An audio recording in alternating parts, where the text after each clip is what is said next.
तो देख पा रहे हैं, सुन पा रहे हैं? हेलो, हाय,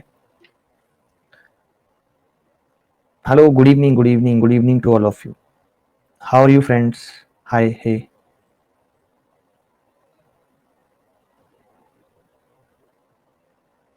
ठीक है, देखिए, बहुत ध्यान से समझनी है बात, ध्यान से, पूरी की पूरी ध्यान से। एडवांस मैथ्स चल रहा है, जिसका बहुत बड़ा वेटेज है, चाहे आप सीडीएस की तैयारी कर रहे हैं, चाहे आप सीजीएल की कर रहे हैं। एडवांस मैथ्स हमारा आज भी बहुत सारे बच्चे नए होंगे, क्योंकि ज्योमेट्री से ये बैचेज स्टार्ट हो रहा है और ये साइक्लिक बैच है।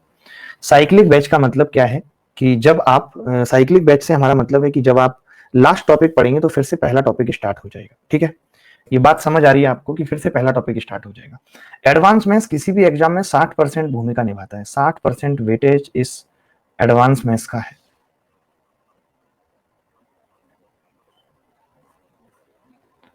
साठ परसेंट वेटेज एडवांस मैथ्स का है। ठीक है, इज इट क्लियर? तो आप कहेंगे हाँ जी बिल्कुल क्लियर है। ठीक है, अब मैं कहूंगा कि यार 60% वेटेज का मतलब क्या है, तो एडवांस मैथ्स में आता क्या क्या है। तो एडवांस मैथ्स में एक टॉपिक आता है बड़ा एलजेब्रा, जो कि मैं इससे जस्ट पहले वाले बैच में खत्म कर चुका हूं। अभी उसकी 2 क्लासेस रह गई हैं। अगर किसी बच्चे का एलजेब्रा छूटा हुआ है तो वो जस्ट इससे पहले वाले बैच में वो एलजेब्रा कंप्लीट कर ले। अगर किसी भी बच्चे का एलजेब्रा छूटा हुआ है तो वो जस्ट इससे पहले वाले बैच में कंप्लीट कर सकता है। अभी 2 क्लासेस रह गई हैं जो मैं अलग से पढ़ाऊंगा। ठीक है, इज इट क्लियर? आप सबको क्लियर है? ये जो बैच है ये ज्योमेट्री का बैच है, ज्योमेट्री का बैच। ठीक है, इस ज्योमेट्री के बैच में अप्रोक्सीमेट 30 घंटे क्लासेस होगी, 30 आवर्स क्लासेस होगी इसके अंदर। 30 आवर्स प्लस भी हो सकती है, यानी कि मैं 15 क्लासेस 2 सवा 2 घंटे की लूंगा। 2 से 2.25 घंटे की क्लासेस 15 में लूंगा। ठीक है, आभार। ठीक है भाई, क्लियर है बात? तो हम पढ़ेंगे ज्योमेट्री। ज्योमेट्री के अंदर हम क्या क्या पढ़ते हैं मैं पूरा बताता हूँ, हमेशा चाहे फ्री क्लासेस में पढ़ाऊँ। अब मैं अंतर भी बता दूंगा, जैसे पॉइंट, लाइन और एंगल, ये बेसिक है ज्योमेट्री के। उसके बाद ट्राइंगल आ जाता है, ट्राइंगल के बाद क्वाड्रिलेटरल आ जाता है, क्वाड्रिलेटरल आ जाता है, और उसके बाद सर्किल, और सर्किल से पहले पॉलीगन। अब देखिए, एक बात आपको हमेशा डाउट करती होगी कि हमेशा एक बात आपको डाउट करती होगी, परेशान करती होगी कि सर आप फ्री क्लासेस में भी पढ़ा रहे हैं, आप पेड क्लासेस में भी पढ़ा रहे हैं, तो दोनों में क्या अंतर है? ये हमेशा आपको डाउट रहता हो। ठीक है, हमेशा रहता है कि भाई क्या ऐसा अंतर है। पहली बात मैं बता दूं कि बैच प्री प्लस मेंस है। प्री प्लस मेंस में क्या होगा कि इस बैच का दायरा उतना रहेगा कि हम बहुत हार्ड क्वेश्चन भी इसके अंदर करेंगे। ऐसा नहीं है कि सिंपल सिंपल करेंगे, हार्ड क्वेश्चन भी करेंगे। जैसे कोई बैच जिस वक्त भी मैं पढ़ाता हूँ वो बेस्ट पढ़ाता हूँ, जिस वक्त भी। अगर मैंने 6 महीने पहले ज्योमेट्री पढ़ाई है तो अब पढ़ाऊंगा, चाहे वो फ्री पढ़ाई है या पेड पढ़ाई है, ठीक है, तो सेम ही रहेगा। 21 क्लासेस हैं शेड्यूल। अगर 21 क्लासेस हैं, मुझे नहीं पता, तो 42 आवर्स ज्योमेट्री चलेगी। मुझे नहीं पता, इसका मतलब है 42 आवर्स। मैंने उस वक्त सोच समझ के ही बताया होगा, उस वक्त मैंने सोच समझ के ही बताया होगा कि 42 आवर्स शेड्यूल्ड है, यानी 21 क्लासेस। बहुत ज्यादा है, बहुत ज्यादा है। ठीक है, अब देखिए बात क्या है, बात इतनी सी है, मेरी बात सुनिए ध्यान से, कि बात इतनी सी है कि जैसे मैंने अगर आज इन सेंटर की क्लास रखी, फ्री स्पेशल क्लास में पढ़ा रहा हूँ, चाहे मैं यूट्यूब पे पढ़ा रहा हूँ, अगर मैंने आज इन सेंटर की क्लास रखी तो जितने सवाल, मान लेते हैं 2 घंटे की क्लास है और मैंने सवाल कराया 18, उसके बाद मुझे याद आया यार 3 सवाल और करा सकते थे, बट वो नहीं होंगे थे। स्पेशल क्लास कल सरकम सेंटर की लगेगी। फ्री क्लासेस में और पेड क्लासेस में अंतर बस इतना है कि फ्री क्लासेस अगर आज शुरू हुई है, आज अगर 0 से स्टार्ट हुई है और 5 पे एंड हो गई, तो मतलब एंड हो गई आज के आज।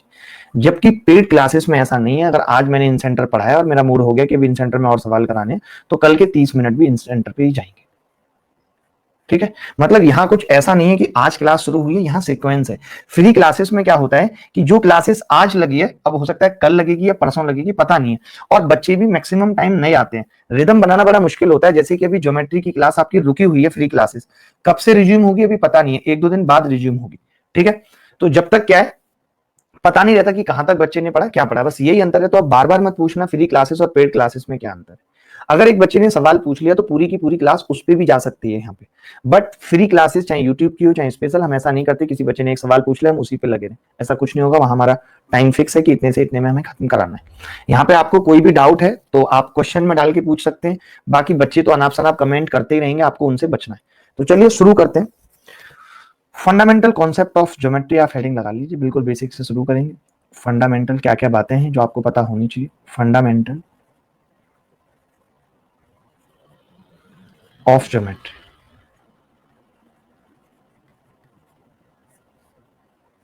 फंडामेंटल ऑफ ज्योमेट्री, ठीक है, क्लियर है। आप कमेंट मत करिए, बस लिखना शुरू करिए, नोट्स बनाइए, फालतू बात नहीं। मैंने लिखा पॉइंट, सबसे पहले मैंने लिखा कि जब हम ज्योमेट्री की बात करते हैं तो हमें पॉइंट पता होना चाहिए कि पॉइंट क्या है, पॉइंट की डेफिनेशन क्या है। तो बेसिकली ये एक एग्जैक्ट लोकेशन है, ये एक एग्जैक्ट लोकेशन है और कुछ नहीं। ये कोई रास्ता नहीं है, ये कोई पाथ नहीं है, एग्जैक्ट लोकेशन है। अगर मैं पॉइंट की बात करूं तो पॉइंट क्या है, एक एग्जैक्ट लोकेशन है, एक ऐसा फाइन डॉट है, एक ऐसा फाइन डॉट है। डॉट आप समझते हैं, जैसे मैंने लगा दिया, ये क्या है, डॉट, जिसकी दैट हैज, ऐसे लिख लेंगे, that has neither neither length nor breadth nor thickness. यानी एक ऐसा फाइन डॉट है, एक पॉइंट है जिसकी ना तो कोई लंबाई है, ना कोई चौड़ाई है, ना कोई थिकनेस है। इतनी सी बात समझ आई। बट हैज पोजीशन, बट इसकी पोजीशन है, बट हैज पोजीशन। कहां ये लोकेटेड है, ये एक तरीके से लोकेशन है। जैसे जीपीएस में हमारा घर क्या है, एक पॉइंट है, एक लोकेशन है। इसका कोई मैग्नीट्यूड नहीं होता, has no magnitude, has no magnitude. ठीक है भाई, मतलब हम ये भी कह सकते हैं इन सबके निष्कर्ष में कि सर्किल हैविंग जीरो रेडियस, ये सर्किल हैविंग जीरो रेडियस। बहुत बेसिक से पढ़ना होगा, बहुत अलग अंदाज में समझना होगा हर बात को। यार देखो, ये स्टार्टिंग की चीजें, इंग्लिश हिंदी इसमें कुछ नहीं होता, मैं आपको बता दूं, कुछ नहीं होता इसमें इंग्लिश हिंदी। सवाल इतना सा है, पॉइंट को हिंदी में हम कहते हैं बिंदु, इसमें क्या ही इंग्लिश और हिंदी है, मैं आपसे जानना चाहता हूं कि इसमें इंग्लिश और हिंदी क्या ही है। ठीक है, बिंदु, बिंदु क्या है, एग्जैक्ट लोकेशन है। एक एग्जैक्ट लोकेशन को हम क्या कहते हैं, बिंदु कहते हैं। फाइन डॉट यानी कि एक ऐसा डॉट जिसकी ना तो लंबाई है, ना तो चौड़ाई है, ना ही मोटाई है, बट इसकी पोजीशन है, इसकी स्थिति है कि ये कहां है, इसीलिए इसको लोकेशन नाम दिया गया है। ठीक है, इसका कोई मैग्नीट्यूड नहीं होता कि पॉइंट 0 है, पॉइंट 1 है, 2 है, कोई मैग्नीट्यूड इसका नहीं होता। एक सर्किल जिसकी त्रिज्या 0 है उसको पॉइंट कहते हैं। पॉइंट के बारे में इससे ज्यादा जानने की जरूरत नहीं है। ठीक है भाई, क्लियर है बात।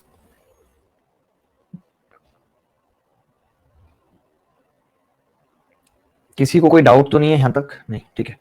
अच्छा, अब हम जानते हैं कि अगर मैं बात करूं, लाइन की बात करूं, मैं बात करता हूं लाइन की, यानी रेखा की बात करता हूं। तो रेखा का मतलब होता है,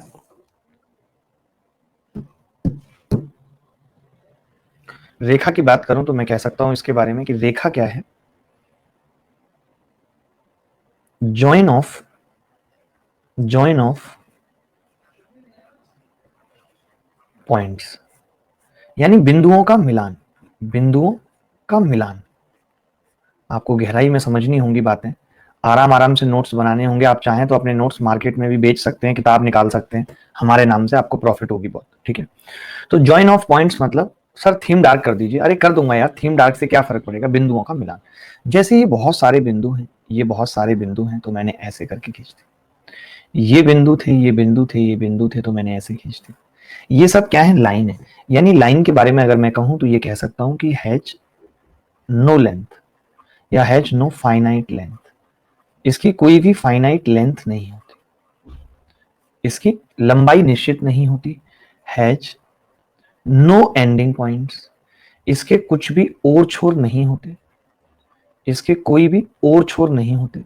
ठीक है, इसके कोई भी और छोर नहीं होते, बात क्लियर है। चाय वगैरह पीते रहिएगा आप लोग, ठीक है। एंडिंग पॉइंट नहीं होता, ये लाइन है।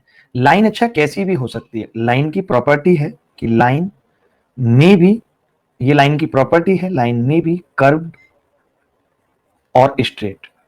लाइन कैसी भी हो सकती है, ये लाइन की प्रॉपर्टी है कि लाइन कर्व्ड भी हो सकती है, स्ट्रेट भी हो सकती है। कर्व्ड का मतलब होता है वक्र भी हो सकती है रेखा, और रेखा सरल भी हो सकती है, इसको सीधी रेखा को हम कहते हैं कि सरल रेखा। ठीक है भाई, क्लियर है बात। नहीं कुंदन, ऐसा बिल्कुल भी नहीं है यार, देखिए आप परेशान करते हैं, थके हुए हैं, ऐसा है वैसा है।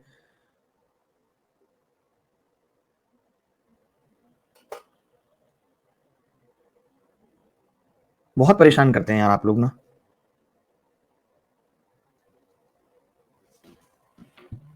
आप सिर्फ ज्योमेट्री नहीं नहीं नहीं,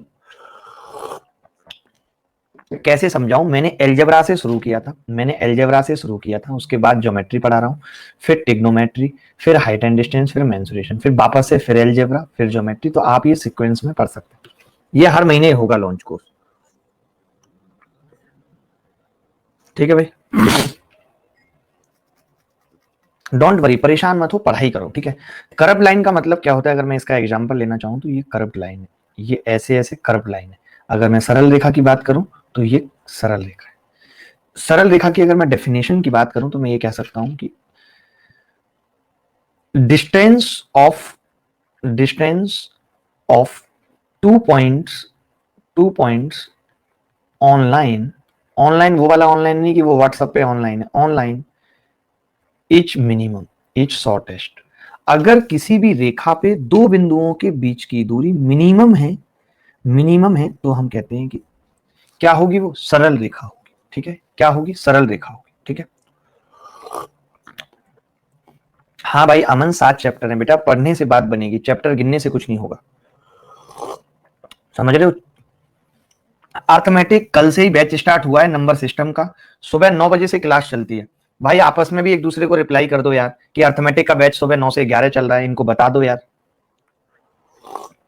परेशान कर रखा है। मैं कह रहा हूं लास्ट में बता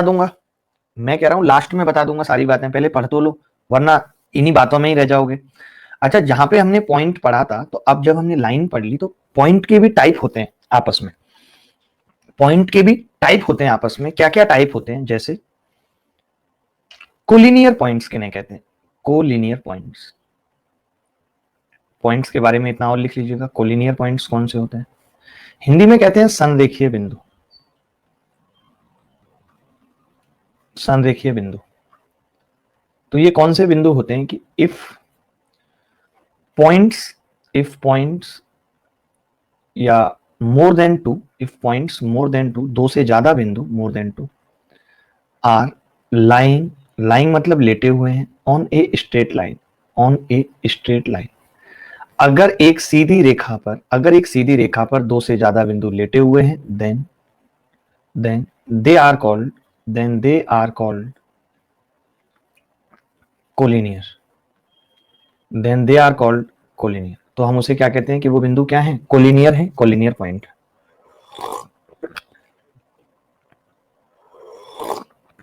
क्लियर बात है। अगर दो से ज्यादा बिंदु एक सरल रेखा पर हैं तो उन बिंदुओं को हम संरेखीय कहते हैं। अगर दो से ज्यादा बिंदु एक सीधी रेखा पर हैं, जैसे 3 पॉइंट हैं, एक रेखा है ये, और 3 पॉइंट ए यहां पर है, बी यहां पर है और सी यहां पर है, तो हम बोलेंगे कि ए बी सी क्या है, कोलिनियर है, कोलिनियर है। अगर ये स्ट्रेट लाइन है, लिखा हुआ है,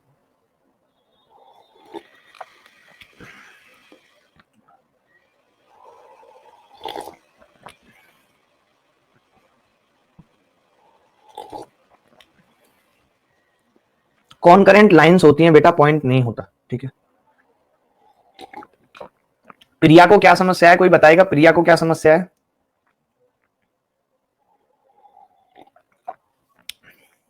यहां पर रिप्लाई मारने वाले बहुत ज्यादा परेशान कर रहे हैं। एक बच्चा पूछ रहा है कि क्या 2 पॉइंट नहीं हो सकते, बेटा कोई भी दुनिया के 2 पॉइंट तो कोलिनियर ही होते हैं, इसीलिए मैंने बोला 3। ये डेफिनेशन 2 पॉइंट के लिए नहीं है, 2 पॉइंट तो हमेशा कोलिनियर होते हैं, दो बिंदुओं से होकर के हमेशा एक लाइन जा सकती है। जब कोई लाइन 3 बिंदुओं से गुजरती है तो उन बिंदुओं को हम कोलिनियर कहते हैं। अब बात को समझ गए, जब कोई लाइन 3 बिंदुओं से होकर गुजरती है तब हम उन्हें कोलिनियर कहते हैं, अगर 2 बिंदु से होकर गुजरती है तो वो 2 बिंदु कोलिनियर नहीं है। ठीक है भाई। अच्छा, मैंने बताया स्ट्रेट लाइन के बारे में बता दिया, कर्व लाइन के बारे में बता दिया, इसके अलावा अगर यहाँ तक किसी को कुछ पूछना है, कोई डाउट है तो मुझे बताओ कि हाँ जी मुझे पूछना है। कोई डाउट है? नहीं, यहाँ तक कोई डाउट नहीं है, पक्का। सर 2 भी तो आ सकता है यार, क्यों परेशान कर रहे हो, जितना पढ़ा रहा हूं उतना पढ़ो ना। तुम ज्यादा काबिल हो क्या मुझसे, ये बताओ, ज्यादा काबिल हो, तुम्हें ज्यादा आता है, पढ़ नहीं सकते शांति से, कान पे मार दिया ना, कमर टेढ़ी हो जाएगी। देखिए इसके बाद क्या लिखना है। अब मैं इसके लाइन के बाद आपको बताना चाहता हूँ कि भाई लाइन सेगमेंट क्या है, क्योंकि मुझे इसके बाद रे भी पढ़ानी है। तो लाइन सेगमेंट क्या है? लाइन सेगमेंट को हिंदी में कहते हैं हम रेखाखंड। लाइन सेगमेंट को हम हिंदी में कहते हैं रेखाखंड। तो इसकी डेफिनेशन भी लिख लीजिए कि द स्ट्रेट पाथ, स्ट्रेट मतलब सीधा रास्ता, the straight path joining two points, joining two points A and B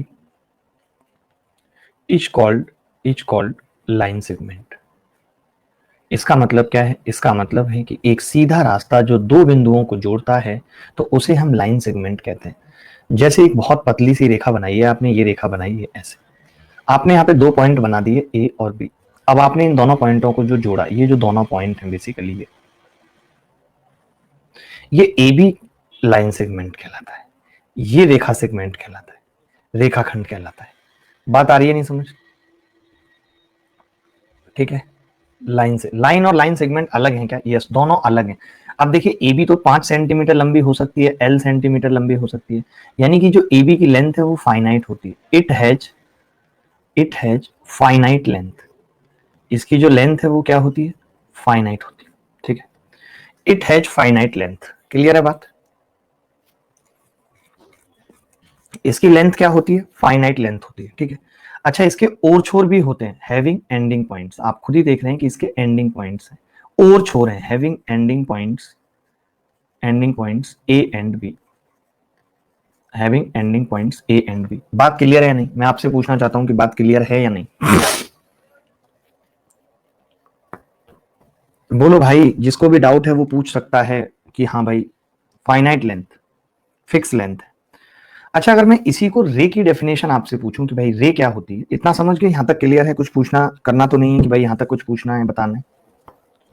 किसी को ये डाउट है कितने आवर्स की क्लास होती है? जब आप बैच में एनरोल करते हो तब डेमो नहीं देखते हो? उसमें सारी बातें बताता हूँ, कितने चैप्टर पढ़ाऊंगा, बैच साइक्लिक रहेगा, 50 क्लासेस हैं 100 घंटे की, 8 से 10 कोर्स चलेगा, एवरीथिंग बताता हूँ बैच के अंदर। बट तुम्हें नहीं आता समझ, पढ़ाई से मतलब नहीं है, चिल्लाएंगे बस। पढ़ना नहीं है, जानना है कि क्या पढ़ना है, कैसे पढ़ना है, पढ़ना नहीं है बस, सब कुछ करना है। ये जानना है कि जयमाला के टाइम पे कैसा फील आता है, ये जानना है कि फेरे कैसे लिए जाते हैं, सब कुछ जानना है, हनीमून जानना है, सब कुछ जानना है। शादी नहीं करनी है बस। कैसे जान लोगे भाई? पढ़ोगे तब तो जान पाओगे। तमीज से पढ़ लो। ठीक है। इसके बाद बात आती है रे। रे मतलब किरण, आप सब जानते हैं किरण। ए लाइन सेगमेंट, एक ऐसा line segment, A line segment which can be extended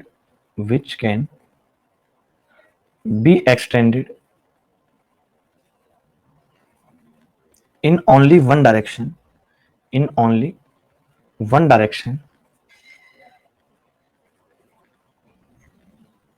is called ray। यानी कोई भी रेखाखंड ए बी था, मैंने इसको एक ही दिशा में आगे बढ़ा दिया, ये अब क्या बन गई? ये रे बन गई। ठीक है भाई, कुछ नहीं है रे में यार। कुछ आवाज गूंज रही है क्या? क्या आवाज सच में गूंज रही है? कुछ लोगों की शिकायत है कि आवाज गूंज रही है। नहीं, पता नहीं कुछ लोगों को कैसे शिकायत हो जाती है आवाज गूंज रही है, मुझे तो समझ में नहीं आता भाई। जिनकी आवाज गूंज रही है मैं कुछ नहीं कर सकता, उनका कोई इलाज मेरे पास नहीं है। ठीक है, चलिए अब बात करेंगे, इसके बाद हम बात करेंगे टाइप ऑफ लाइंस की। लाइंस में क्या रिश्ता है, लाइंस की बात करेंगे। अब तक हमने लाइन की प्रॉपर्टी जानी, अब टाइप ऑफ लाइंस क्या है। ठीक है, रेखाओं के प्रकार क्या है? तो सबसे पहले जानना है आपको कि पैरेलल लाइन क्या है। पैरेलल लाइंस, पैरेलल लाइंस को हिंदी में बोलते हैं समांतर रेखाएं। समांतर रेखाएं, पैरेलल लाइंस को हिंदी में क्या बोलते हैं? समांतर रेखाएं। ठीक है, ऐसी रेखाएं जिनकी बीच की दूरी, the distance between two lines, the distance between two lines, I found a few places matching two lines pretty। अरे यार, डिस्टेंस बिटवीन टू लाइंस, ये एलेक्सा और सिरी का भी समझ में नहीं आता यार। Two lines etch at any angle, bracket में लिख देना एट एनी एंगल। कई बार ना ये डाउट बच्चों को बहुत रहता है, एट एनी एंगल, कुछ भी एंगल हो, इच कॉल्ड इच फिक्स्ड और remain constant, then they are called मेरे साथ लिखते रहिए अपनी कॉपी में, they are called parallel lines. क्या इनका साइन होता है और मैं कहना क्या चाह रहा हूं कि फिक्स्ड एंगल का मतलब क्या है। जैसे किसी ने कहा कि यार ये दो लाइनें हैं, अब इनकी मैंने परपेंडिकुलर डिस्टेंस ले ली है, यहां पे मैंने ली के आई, फिर मैंने यहां पे ली, फिर भी के आई, तो अगर ये लाइन एल है और ये एम, तो मैं बोलूंगा कि एल पैरेलल है एम। बट मैंने ये जो डिस्टेंस लिए 90 डिग्री पे लिए, मैंने ये जो डिस्टेंस लिए ये 90 डिग्री पे लिए, ठीक है, किस पे लिए, 90 डिग्री पे। क्लियर है बात।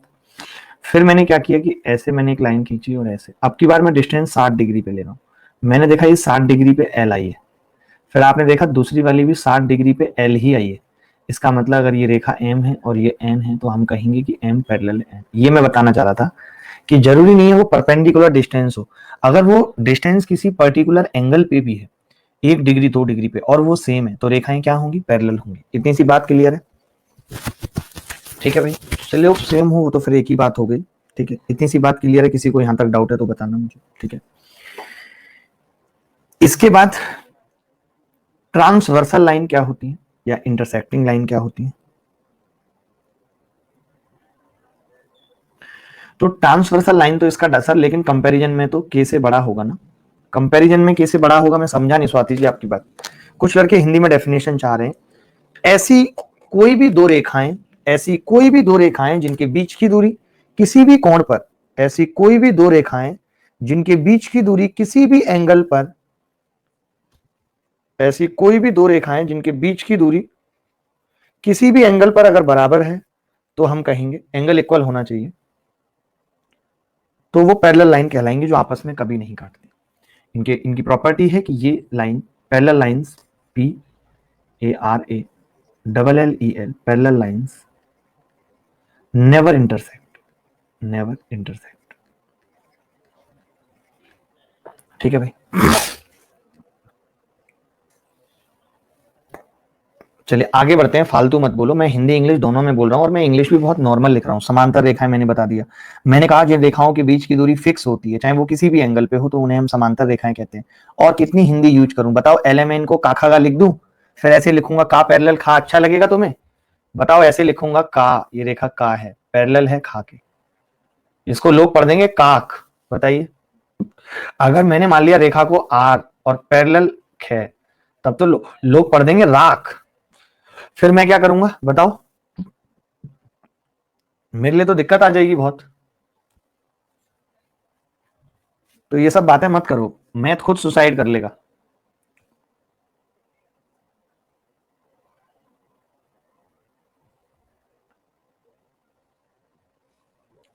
चलिए कोई बात नहीं, ज्यादा भाव मत दो, वही वही करना पड़ेगा, ज्यादा भाव नहीं देने होंगे, ठीक है। इसके बाद लिखिए ट्रांसवर्सल लाइन। मैं चाहता हूं 1 घंटे में बेसिक खत्म हो जाए, फिर हम और आगे की चीजें पढ़ें। ट्रांसवर्सल लाइन 42 घंटे मुझे मिल रहे हैं ज्योमेट्री खत्म करने के लिए, तो मैं भी मजे से खत्म करूं, बहुत अच्छा पढ़ाऊं, बहुत नए नए सवाल कराऊं। ट्रांसवर्सल लाइन का मतलब होता है तिर्यक रेखाएं। ये सब टर्मिनोलॉजी आगे काम आएगी, बाद में मुझे मत कहना कि ये क्या है। और जो बच्चा शुरुआत से आखिरी तक अच्छे से पढ़ेगा उसी की बात बनेगी, वरना तो फिर पढ़ने वाले हजारों आके निकल के कोई फर्क नहीं पड़ेगा। तिर्यक रेखाएं कौन सी होती हैं, विच आर नॉट पैरेलल, जो पैरेलल नहीं है वो तिर्यक है, ये समझ लीजिए, which are not parallel, which are not parallel, जो समांतर नहीं है वो क्या है, तिर्यक है, ठीक है। जैसे ये एक रेखा है और ये एक रेखा है, बेसिकली सेगमेंट मैंने बना दिए ए बी और सी डी, तो ये क्या है, ट्रांसवर्सल लाइन है। अगर हम इन लाइनों को आगे बढ़ा दें, जब हम इन्हें आगे बढ़ा देते हैं तो ये कुछ इस तरीके से हो जाती है, ऐसे। इन्हीं लाइंस को हम इंटरसेक्टिंग लाइन कहते हैं, इन्हीं लाइन को हम क्या कहते हैं, इंटरसेक्टिंग लाइन। प्रतिच्छेदी रेखाएं, अगर मैं इनकी डेफिनेशन लिखना चाहूं प्रतिच्छेदी रेखाओं की, तो क्या लिखूंगा, प्रतिच्छेदी रेखाएं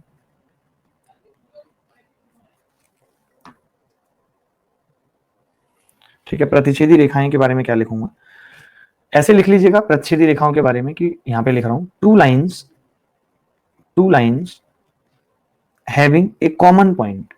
अब बताइए इसमें क्या हिंदी में और क्या इंग्लिश में लिखा हूं, कि दो रेखाओं का एक कॉमन बिंदु है, आपको भी दिख रहा है कि ये रहा, दोनों का एक कॉमन बिंदु है, कॉमन पॉइंट है। Two lines having common point, जिसको हम क्या कहेंगे, इस कॉमन पॉइंट को हम क्या कह सकते हैं, इंटरसेक्शन पॉइंट। जहां पे कट करते हैं उसको क्या कहते हैं, इंटरसेक्शन पॉइंट, प्रतिच्छेदी बिंदु। बस बात खत्म। कोई भी दो रेखाएं जिनका एक कॉमन बिंदु है, जिसको हम इंटरसेक्शन पॉइंट कहते हैं, वो रेखाएं क्या कहलाती हैं आपस में, इंटरसेक्टिंग लाइंस कहलाती हैं। ये बात समझ गए, इंटरसेक्टिंग लाइन वाली बात समझ में आ गई? कोई ऐसा बच्चा जिसको ना समझ में आई हो? Parallel line, transversal line, intersecting line. इसके बाद लिखेंगे कॉनकरेंट लाइंस। 2 घंटे की क्लास है, शांति से बैठे रहिए। जितना शांति से बैठेंगे, जितना ज्यादा सुनेंगे, कम बोलेंगे, उतनी बात ज्यादा गहरी होगी, उतनी बात ज्यादा तुम्हारे दिलों तक पहुंचेगी। क्यों नहीं समझ रहे हो इस बात को? क्यों तुम इस बात को नहीं समझ रहे हो? मेरी, मुझे समझ नहीं आती ये बात। ठीक है, चलिए अब बात करते हैं कॉनकरेंट लाइंस की। हिंदी में क्या बोलते हैं?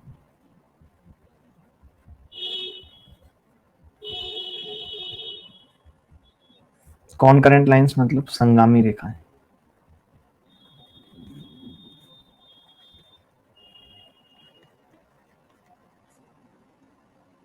संगामी रेखाएं, ठीक है। संगामी रेखाएं क्या है कि टू और more lines intersect at same point. If two और मोर लाइंस, इफ टू और more lines intersect at same point. अगर दो और उससे ज्यादा लाइंस एक ही बिंदु पे इंटरसेक्ट करती हैं तो देन दे आर कॉल्ड। अच्छा, आप में से कोई बच्चा ऐसा है जो पहले वाले ज्योमेट्री अभी या फ्री स्पेशल क्लास में पढ़ाई थी, उनके नोट्स खोल के बैठा है, या उससे पहले कभी ज्योमेट्री पढ़ाई है उसके नोट्स खोल के बैठा है? कोई है ऐसा? मैं मतलब जानना चाह रहा हूँ कि इसी वे में पढ़ाया, कुछ छूटा तो नहीं है ना? कॉनकरेंट लाइंस, ठीक है। सब कुछ ऐसे ही, थोड़ा बहुत मतलब लैंग्वेज चेंज हो सकती है। नहीं सर, मतलब इसी वे में नहीं पढ़ाया है, कैसे पढ़ाया है फिर? क्या चेंजेज है? छूटा है सर, क्या छूटा है भाई?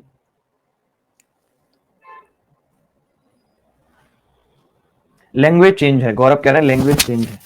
हाँ, थोड़ी बहुत लैंग्वेज चेंज होगी। देखिए एक बात बताइए, अब मैं कोई रट के तो बैठा नहीं हूँ कि एज इट इज पढ़ाऊंगा। ना ही मैं उन टीचरों में हूँ जो एक रजिस्टर खोल लिया और बस जो उसमें लिखा हुआ है सालों साल वही पढ़ के सुनाएंगे। तो लैंग्वेज थोड़ी बहुत बदलेगी, बाकी कॉन्सेप्ट सब कुछ वही है, ऐसा कुछ नहीं है कि अलग होगा। ठीक है भाई, बट एज इट इज नहीं होगी लैंग्वेज, इस बात को मैं मानता हूँ, या सिक्वेंस या कुछ चीजें थोड़ी बहुत इधर से उधर होंगी, बट मिलेंगी सब। कोइंसिडेंट लाइंस पढ़ाता मैं पूरा हूँ, जहां भी पढ़ाऊंगा। संपाती रेखाएं क्या होती? लैंग्वेज थोड़ा चेंज है बट कॉन्सेप्ट सेम है। Thank you very much, thank you. संपाती रेखाएं, बहुत बढ़िया। सवाल काफी चेंज करूंगा बट संपाती रेखाएं क्या कहलाती है? संपाती रेखाओं के डेफिनेशन में हम ये कह सकते हैं कि if all the points on a line, if all the points on a line are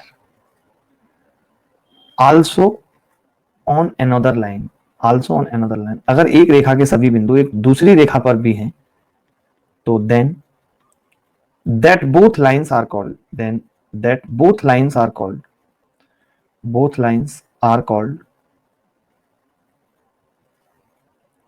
coincident line.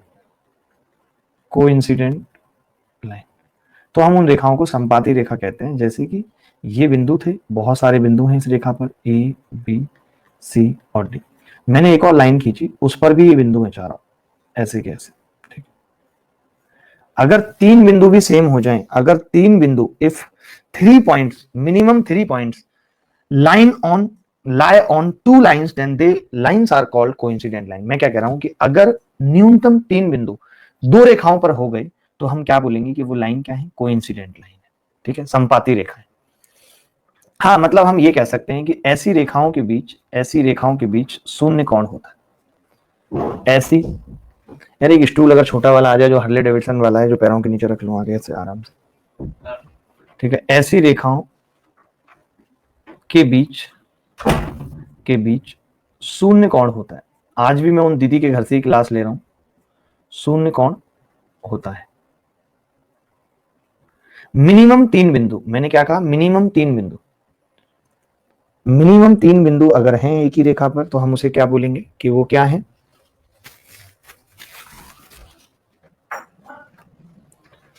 क्या हुआ, दिख नहीं रहा है प्रॉपर? ये लाइट अगर थोड़ा सा नीचे हो जाए ना तो बहुत बेटर होगा, बच्चों को भी प्रॉपर मैं दिखूंगा। अच्छा ये नहीं होता ना छोटा, ठीक है कोई बात नहीं, चलेगा। नीचे नीचे, हाँ हाँ हाँ भाई, थोड़ी देर बाद फिर ऑन कर लेना जरूरत हो।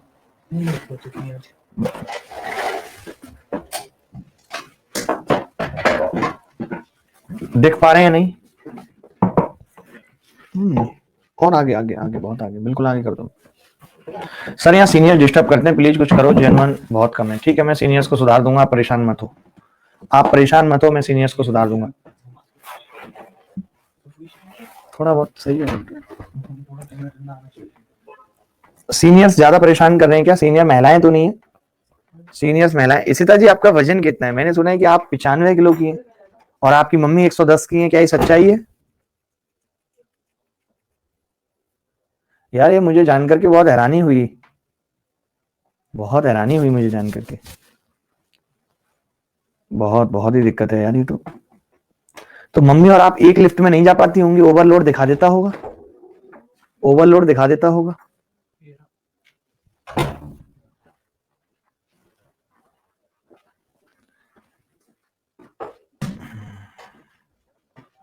ठीक है चलिए आगे बढ़ते हैं, बहुत देर बातें हो गई, अब और आगे की कहानी जानते हैं। और लाइंस में इतना ही था, लाइंस में इसके अलावा जानने की जरूरत नहीं है। लाइंस में कुछ और पूछना है, किसी को जानना है, कुछ भी अगर पूछना है या जानना है तो मुझे बता दो। लाइंस में किसी को कुछ भी पूछना है या जानना है तो बता दो। नहीं बहुत दिक्कत है, इधर से पढ़नी चाहिए मेरे हिसाब से, तो कुछ तो गड़बड़ हो रही है।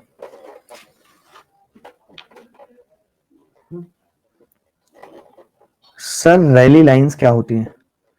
स्क्यू लाइंस क्या होती हैं? अरे यार बिना मतलब की चीजें जाननी है, जितना बता रहा हूं उतना जरूरी नहीं समझते जानना, फालतू की चीजें जाननी है।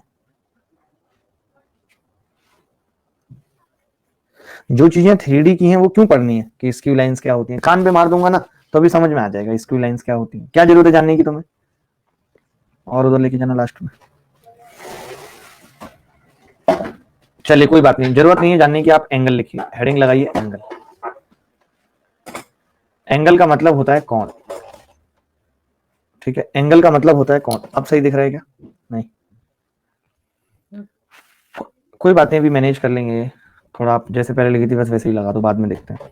एंगल मतलब कोण, ठीक है, एंगल सही दिख रहा है बिल्कुल, ठीक है। तो एंगल क्या है? देखिए एंगल के बारे में अगर मैं बात करूं,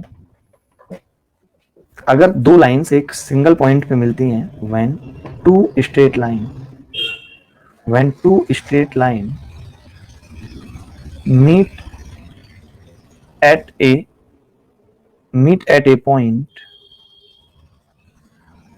then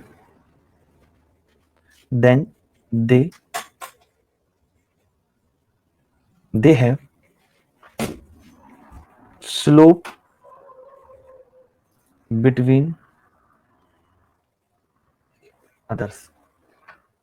अदर्स आएगा एनोदर आएगा, अपने हिसाब से लिख लेना। बिटवीन एनोदर मतलब वो एक दूसरे के बीच में क्या करती हैं? स्लोप बनाती हैं।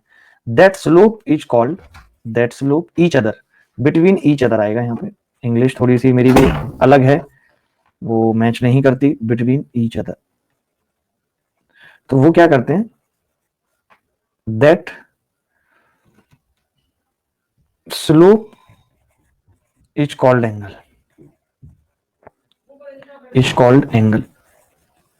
मैं क्या कह रहा हूं कि जब दो स्ट्रेट लाइन, जब दो सीधी रेखाएं एक दूसरे से एक कॉमन बिंदु पे मिलती हैं, तो जब एक दूसरे के बीच की स्लोप है, this slope is called angle. अब आ गई बात समझ? दो रेखाओं के बीच ढाल को कोण कहते हैं, हिंदी वाले लिखेंगे दो रेखाओं के बीच ढाल को कोण कहते हैं, दो रेखाओं के बीच ढाल को कोण कहते हैं। ठीक है भाई, इज इट क्लियर और नॉट? सर पापा पास में बैठे हुए हैं, पूछ रहे हैं कि ऑनलाइन में कान पे कैसे मारेंगे। शायद आप लोगों को अभी पता नहीं है, अनअकैडमी का जो प्लान चल रहा है वो ये चल रहा है कि हर बच्चे के घर से हम लोग एक एक धागा बांध रहे हैं, एक कान में उसका एक पार्ट आंख के पलकों पे। मतलब कि अब आप लिमिट से ज्यादा नहीं सो सकते, मैं जब चाहूंगा तब धागा खींच दूंगा। अब या तो आपका कान खींचेगा या आंख जो बंद हो रही होगी वो खुल जाएगी, उसके बीच में स्लोप बन जाएगा। बेसिकली हम क्या करने वाले हैं कि जो दो आंखों से आप एक कोइंसिडेंट लाइन बना रहे हैं उसको इस तरीके से फैलाने वाले हैं ताकि वो ऐसे रहे। अभी क्या है, ऐसे सोए पड़े हैं सबके सब। ठीक है भाई, चलिए आगे बढ़ते हैं। अब बात आती है कि भाई एंगल की प्रॉपर्टीज क्या है, एंगल कैसे कैसे हो सकते हैं। तो एंगल, सबसे पहले जीरो एंगल आपको जानना है कि भाई जीरो एंगल क्या होता है। तो मैं कहूंगा कि यार जीरो एंगल क्या होता है, तो आप कहेंगे कि भाई थीटा जब जीरो हो, कोइंसिडेंट लाइन के बीच में होता है, तो हम कहेंगे कि वो जीरो एंगल है। ठीक है, जीरो एंगल के बाद एक्यूट एंगल, ये एंगल की प्रॉपर्टीज है। ये क्या है, एंगल की प्रॉपर्टीज है कि मेरी क्या प्रॉपर्टी है, मैं जीरो हूं। मेरी क्या प्रॉपर्टी है कि मैं 90 से छोटा हूं। मैं जीरो से बड़ा हूं लेकिन 90 से छोटा हूं, ये मेरी प्रॉपर्टी है। इसको शून्य कौन कहते हैं, इसको न्यून कौन कहते हैं। इसको शून्य कौन, इसको न्यून कौन। ठीक है भाई, क्लियर है बात। किसी को कोई डाउट है तो बता देना। फिर मैंने कहा एक्यूट एंगल के बाद सम कौन। ठीक है, सम कौन को इंग्लिश में क्या कहते हैं, राइट एंगल। राइट एंगल कब होगा, जब यही एंगल बढ़ के थीटा बराबर 90 हो जाएगा। अगर ये 90 डिग्री हो जाएगा तो हम इसको बोलेंगे कि समकोण है। ठीक है, इसके बाद हम इसे क्या बोलेंगे, अधिक कोण। इसके बाद हम इसे क्या बोलेंगे, अधिक कोण। ठीक है, तो ये अधिक कोण क्या है, जब कोण 90 से ऊपर निकल जाए, 180 से छोटा रहे, तो हम इसे अधिक कोण बोलते हैं। इंग्लिश में इसी को हम कहते हैं ऑब्ट्यूज एंगल। ये एंगल की प्रॉपर्टीज है बेसिकली। ये क्या है, एंगल की प्रॉपर्टीज है, ऑब्ट्यूज एंगल। ठीक है भाई, अगर किसी बच्चे को इसमें डाउट है, कोई भी बात नहीं समझ आई है, तो वो हमसे पूछ सकता है। ठीक है, इसके बाद बात आती है सरल कोण। मैं यहां पे लिखूंगा, इसके बाद जो बात आती है वो आती है सरल कोण। ये एंगल की प्रॉपर्टीज है सरल कोण। ठीक है, सरल कोण क्या होता है, इंग्लिश में इसको कहते हैं स्ट्रेट एंगल।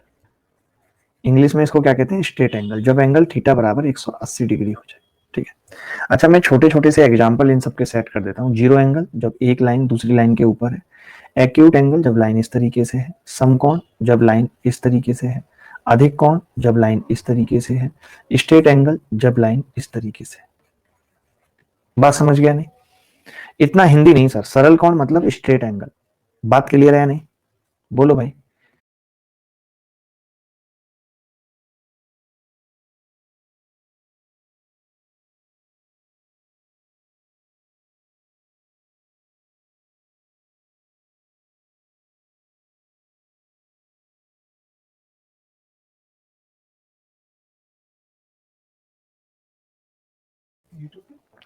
साउंड नहीं आ रही क्या, हेलो, साउंड नहीं आ रही क्या, आ रही होगी।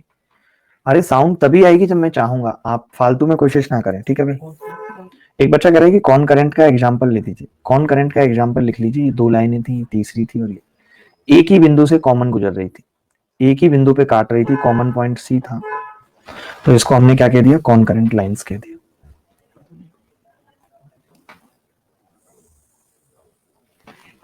ठीक है भाई, हॉर्न की भी आ रही है मनीषा को, वाह मनीषा बहुत बढ़िया, विद मुझे व्हाट्सअप। ठीक है, चले इतनी सी बात आ गई समझ। अगर किसी को भी डाउट है तो प्लीज पूछ लो कुछ, सब सुन रहा हूँ भाई, मैं सब सुन रहा हूँ, बहुत ध्यान से पढ़ाने की कोशिश कर रहा हूँ, सब सुन रहा हूँ। एंगल इतने आ गए, समझ आ गई एंगल वाली बात। ठीक है, अब मैं क्या बता रहा था, स्ट्रेट एंगल आपने देख लिया, इसके बाद लिख लीजिए रिफ्लेक्स एंगल क्या होता है। ये एंगल की प्रॉपर्टी है, these are properties of angle. Reflex angle, परिवर्ती कोण।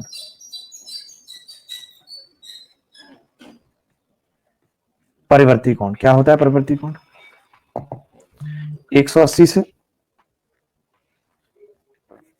थीटा 360 के बीच में होता है।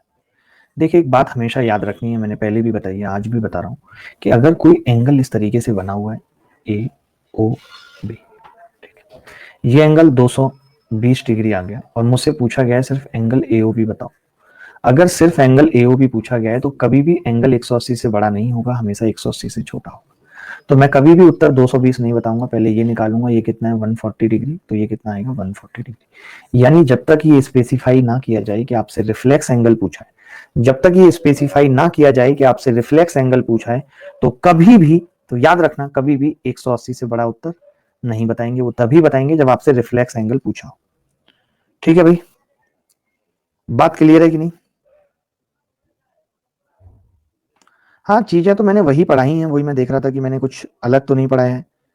घुमा फिरा के वही सब बातें बताई हैं, कुछ अलग तो पढ़ाया नहीं है।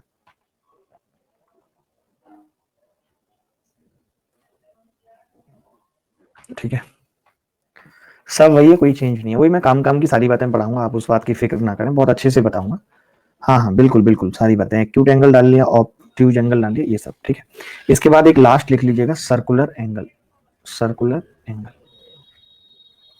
ठीक है। सर्कुलर एंगल का मतलब क्या होता है, वृत्तीय कोण। तो ये वृत्तीय कोण किसमें बनता है, एक पॉइंट पे बनता है, एक पॉइंट पे वृत्तीय कोण बनता है कितना, 360 डिग्री। यानी कि जब थीटा 360 डिग्री होता है तो हम उसे कहते हैं कि वृत्तीय कोण है, क्योंकि पॉइंट भी मैंने क्या बताया था, एक सर्किल है।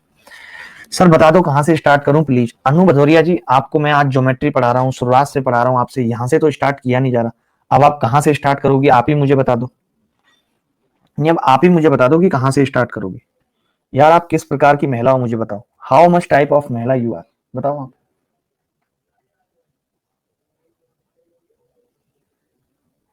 पेन उठाओ और स्टार्ट करो, सही बात है, स्टार्ट आपको करना नहीं है, पढ़ना लिखना आपको है नहीं। पता नहीं यार, महिलाओं का भी समझ में नहीं आता, महिलाओं का भी समझ में नहीं आता। चलिए इसके बाद लिखेंगे हम टाइप ऑफ एंगल्स लिखेंगे, इसके बाद क्या लिखेंगे, types of angle.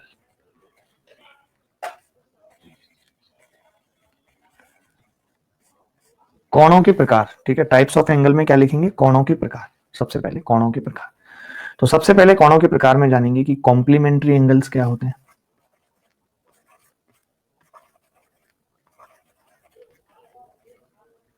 Complementary angles क्या होते हैं, तो आप कहेंगे जी कॉम्प्लीमेंट्री एंगल्स को हम हिंदी में बोलते हैं कोटि पूरक कोण। क्या बोलते हैं, कोटि पूरक कोण। क्या होते हैं ये कोटि पूरक कोण, तो ये कॉम्प्लीमेंट्री एंगल्स को ही कोटि पूरक कोण कहा जाता है कि the sum of two angles is, if sum of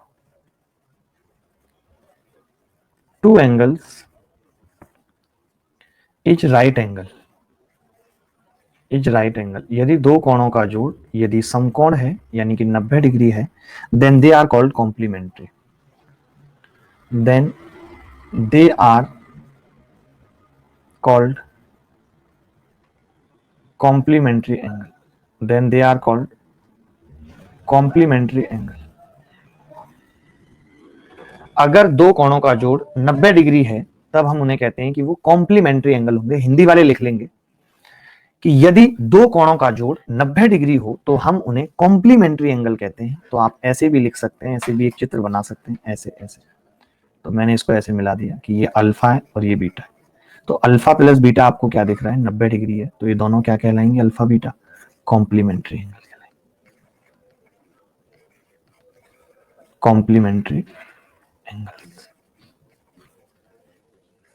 बोलो भाई, किसी को डाउट है तो बताओ, यहां तक कोई डाउट है तो बताओ। फॉर एग्जाम्पल आप लिख सकते हो 40-50 एंगल, एग्जाम्पल 20-70, ठीक है, 5-85, जिनका सम जो है वो 90 है, वो क्या कहलाते हैं, कॉम्प्लीमेंट्री एंगल। ठीक है, क्लियर है बात, वेरी गुड दीपेश, आपने कमाल कर दिया। चलिए आगे वाला पॉइंट लिखेंगे, सप्लीमेंट्री एंगल क्या होते हैं, सप्लीमेंट्री कभी आपकी आई हो पेपर में, सप्लीमेंट्री एंगल्स,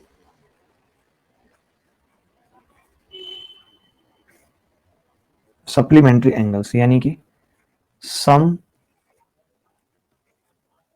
पूरक कोण, समपूरक कोण।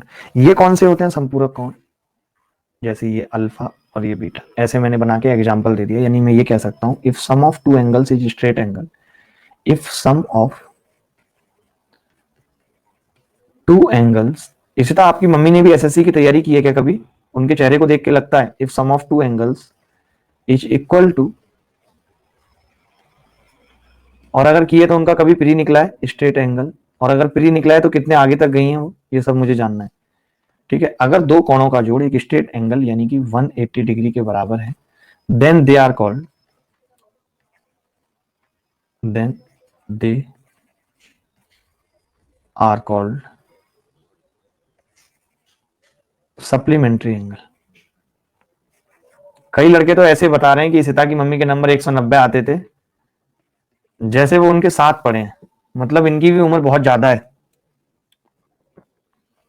ठीक है, सप्लीमेंट्री उन एंगल्स को हम, इसको हम ऋजु पूरक भी कहते हैं, इसका एक और नाम है हिंदी में ऋजु पूरक।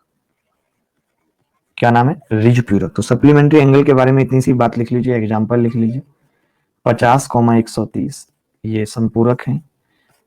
50 के बाद 60,120 ऐसे कुछ भी लिख सकते हैं कि ये एग्जाम्पल है। ठीक है भाई। अगर मुझसे कोई पूछे कि सप्लीमेंट्री ऑफ एंगल थीटा बताओ, सप्लीमेंट्री ऑफ एंगल थीटा बताओ, तो क्या जवाब होगा? 180 माइनस थीटा, यही आंसर आ जाएगा। ठीक है, इतनी छोटी सी बात मैंने आपसे पूछी या बताई, ज्यादा दिमाग लगाने की जरूरत नहीं है।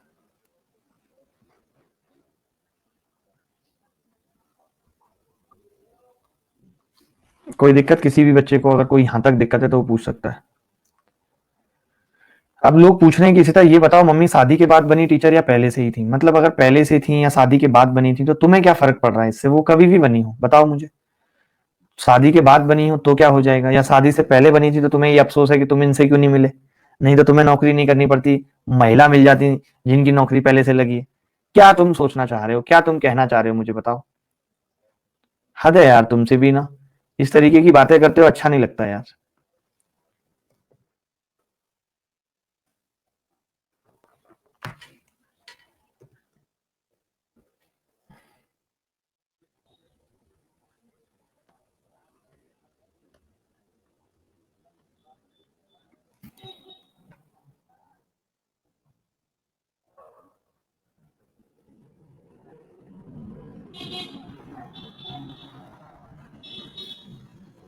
कोइंसिडेंस फिर से, वेरी नॉटी। ये कौन लिख रहा है वेरी नॉटी? मेरे बारे में तो नहीं लिख रहा कोई कि वेरी नॉटी। मैं तो किसी भी एंगल से वेरी नॉटी नहीं हूँ। नॉर्मल तो ठीक है, आप अगर कह रहे हैं तो मैं मान लूंगा, वेरी किस हिसाब से कह रहे हो आप?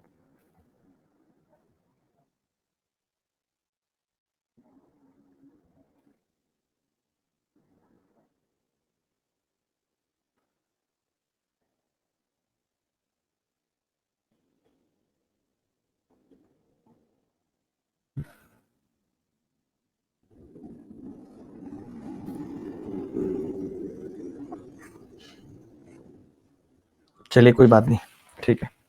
सर आगे का बताइए। ठीक है ठीक है, मैं आगे का बताता हूँ। ब्रेक दे दें 1 मिनट का आराम से, लिख लो कुछ छूट गया है तो, अगर कुछ पूछना है तो वो पूछ लो। कुछ भी पूछना है, अगर कुछ छूट गया है, रह गया है, 1 मिनट में कुछ पूछना है वो भी पूछ सकते हो। कुछ कहना है तो वो भी बता देता हूँ। हेलो, कुछ कहना सुनना है तो वो भी।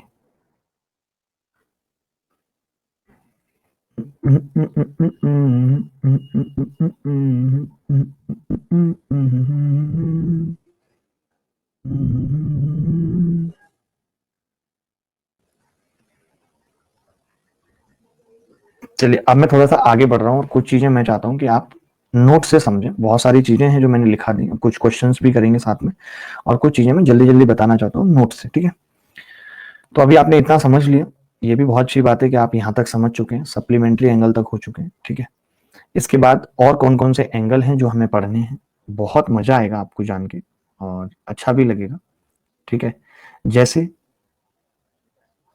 आप जानेंगे, देख पा रहे हैं, दिख रहा है? जैसे आपको जानना है कि लीनियर पेयर एंगल क्या है, तो इसको लिख लीजिए हिंदी में रेखीय युग्म कोण, ताकि हम डायरेक्ट फिर सवालों पे उतर जाएं।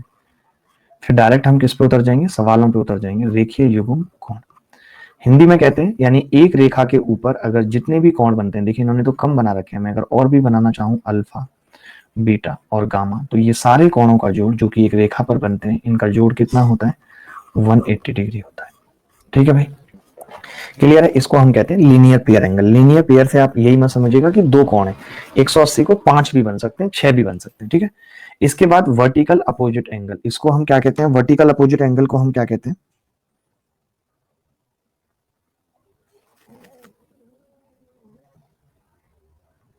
अच्छा, एक बच्चा, मुझे लगता है कि एक बच्चा सिर्फ इसलिए पूछ रहा था, एक बच्चा सिर्फ इसलिए पूछ रहा था, मैं समझ गया, स्क्यू लाइंस की मैंने वो फ्री वाली स्पेशल क्लास में बताई थी, इसलिए वो स्क्यू लाइंस लिख रहा था।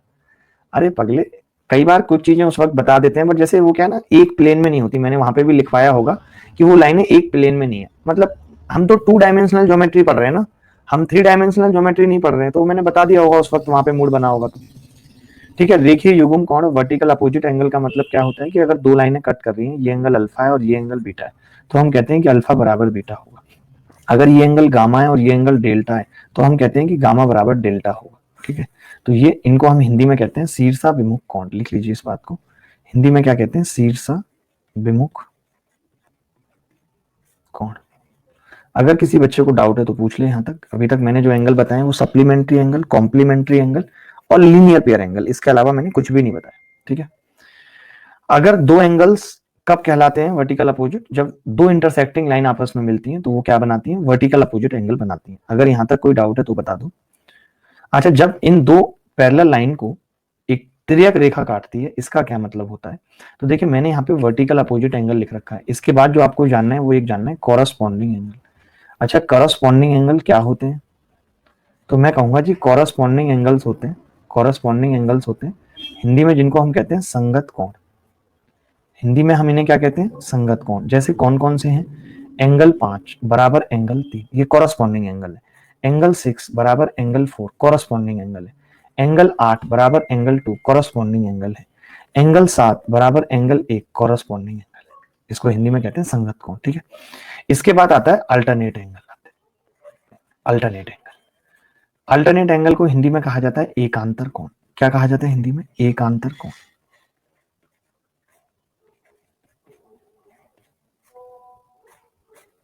ठीक है भाई, हिंदी में क्या कहते हैं इनको, एकांतर कोण। अब एकांतर कोण किस तरीके के होते हैं, तो आपका जवाब होगा जी एकांतर कोण होते हैं, सब धीरे पढ़ाओ, क्या मैं तेज पढ़ा रहा हूं, दो तरीके के होते हैं, एक तो इंटीरियर यानी कि अंत है, एक होते हैं इंटीरियर अंत है। क्या मैं तेज पढ़ा रहा हूं, मैं पूछना चाहता हूं आपसे, और कितना धीरे पढ़ाऊं बताइए आप। एक्सटीरियर को हिंदी में कहते हैं बाह्य, इंटीरियर का मतलब होता है अंत है। अंत है मतलब अंदर वाले। जैसे कौन कौन से हैं अंदर वाले, तो मैं कहूंगा कि ये एंगल 6 अंदर है और ये एंगल 2 के बराबर होगा, तो ये इंटीरियर में आ जाएंगे, एंगल 6 बराबर एंगल 2। अच्छा, अगर मैं 7 की बात करूं तो 7 एंगल 3 के बराबर आ जाएगा, तो ये भी अंत है में आ जाएगा, एंगल 7 बराबर एंगल 3। अच्छा, अभी एंगल 5 जो है मुझे पता है कि 3 के बराबर है और 3 1 के, यानी एंगल 1 अगर एंगल 5 के बराबर होगा तो कहा तो अल्टरनेट जाएगा, बट एक्सटीरियर, एक्सटीरियर मतलब बाहर की तरफ है। ऐसे ही मैं अगर एंगल 8 की बात करूं तो एंगल 8 कितना होगा, एंगल 4 के बराबर होगा। तो ये एक्सटीरियर अल्टरनेट है। अल्टरनेट दो तरीके के होते हैं, एक इंटीरियर और एक एक्सटीरियर। इसके अलावा अगर कुछ बात जाननी है, कहना है तो मुझे बताइए कि हाँ भाई मुझे इतनी सी बात कहनी है।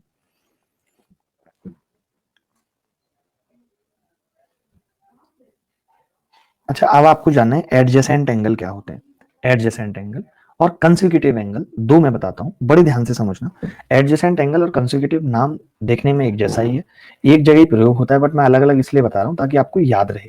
ठीक है, ताकि आपको याद रहे कि भाई एडजेसेंट एंगल क्या है। एडजेसेंट एंगल का मतलब क्रमागत कोण है, क्रमागत कोण। और जो मैं कंसेक्यूटिव एंगल बताऊंगा उसका मतलब भी क्रमागत कोण ही है, कुछ अलग नहीं। ठीक है, इफ ऐसे लिखना कि if two lines, if three lines, ऐसे लिखना, if three lines have common vertex, अगर तीन रेखाओं की, अगर तीन रेखाओं की कॉमन वर्टेक्स है, ऐसे समझो, अगर तीन रेखाएं हैं, वर्टेक्स कॉमन है यानी एक ही पॉइंट से गुजर रही है, तो ये जो एंगल होंगे अल्फा और बीटा, इन्हें हम कहते हैं एडजेसेंट एंगल। ठीक है, एडजेसेंट एंगल यानी क्रमागत कोण है, लगातार कोण है। ठीक है, इतनी सी बात समझ आई, लगातार कोण है। अगर मैं इसी का नाम बदल के कह दूं कंसेक्यूटिव एंगल, तो अलग अलग लिख लो ताकि याद रहे। कंसेक्यूटिव एंगल मैं बोलूंगा अभी बार बार जब पढ़ाऊंगा। इसको भी हिंदी में लिखना है क्रमागत कोण या लगातार कोण, जैसे भी लिख सकते हैं, क्रमागत कोण या लगातार कोण। ये उस केस में आपको याद रखना है कि जब दो रेखाएं पैरेलल हैं, एल और एम अगर पैरेलल हैं, एल और एम अगर पैरेलल हैं, ठीक है, तो क्या होगा, ये एंगल अल्फा और ये एंगल बीटा। जब दो रेखाएं पैरेलल हों, एल और एम, और ये तिर्यक रेखा इसको काट रही है, तो हम कहते हैं कि जी अल्फा प्लस बीटा बराबर 180 डिग्री। ये बहुत महत्वपूर्ण बात है। इसको कंसेक्यूटिव एंगल के रूप में लिख लो, इसको कंसेक्यूटिव एंगल के रूप में लिख लो, ज्यादा अच्छा रहेगा और याद भी अच्छे से होगी बात। ठीक है, बोलो भाई। अगर किसी बच्चे को डाउट है तो वो मुझे बता सकता है, कह सकता है, समझ सकता है कि हाँ जी डाउट है। रिपीट, रिपीट में कुछ नहीं है। एडजेसेंट एंगल बताया, कंसेक्यूटिव एंगल बताया, मैंने कहा जब कॉमन वर्टेक्स से एंगल गुजरते हैं तो उसे क्या कहते हैं, ये बात बताई। अब इसमें क्या रिपीट करूं, आप ही बता दीजिए कि जी ये रिपीट करने वाली बात है गुरु, इस बात को रिपीट कर दो, आप कह दीजिए मुझे। कि इस बात को रिपीट कर दूं? क्या रिपीट कर दूं बताओ मुझे, कुछ है इसमें रिपीट करने लायक?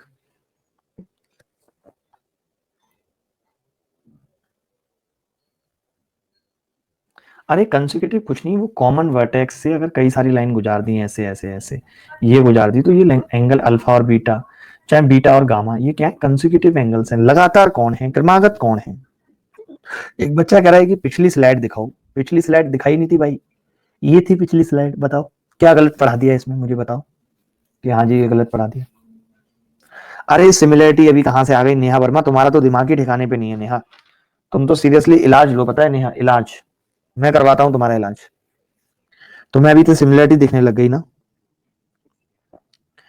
पता नहीं कैसी महिला हो तुम, भगवान ना करे ऐसी महिला, मतलब ठीक है अगर महिला हो भी तो क्या कर सकते हैं, ठीक है। सर नींद आ रही है बेटा, श्रुति इस कोर्स को करने के बाद प्री तो निकलेगा ही निकलेगा, बल्कि मेंस भी निकलेगा, अगर मन लगा के पढ़ोगी तो, और मन लगा के नहीं पढ़ोगी, हवाबाजी ज्यादा करोगी, यहाँ पे बिना मतलब लोगों से बात करोगी, तो कुछ नहीं होगा। अब बताओ क्या चाहती हो, अब बताओ क्या चाहती हो?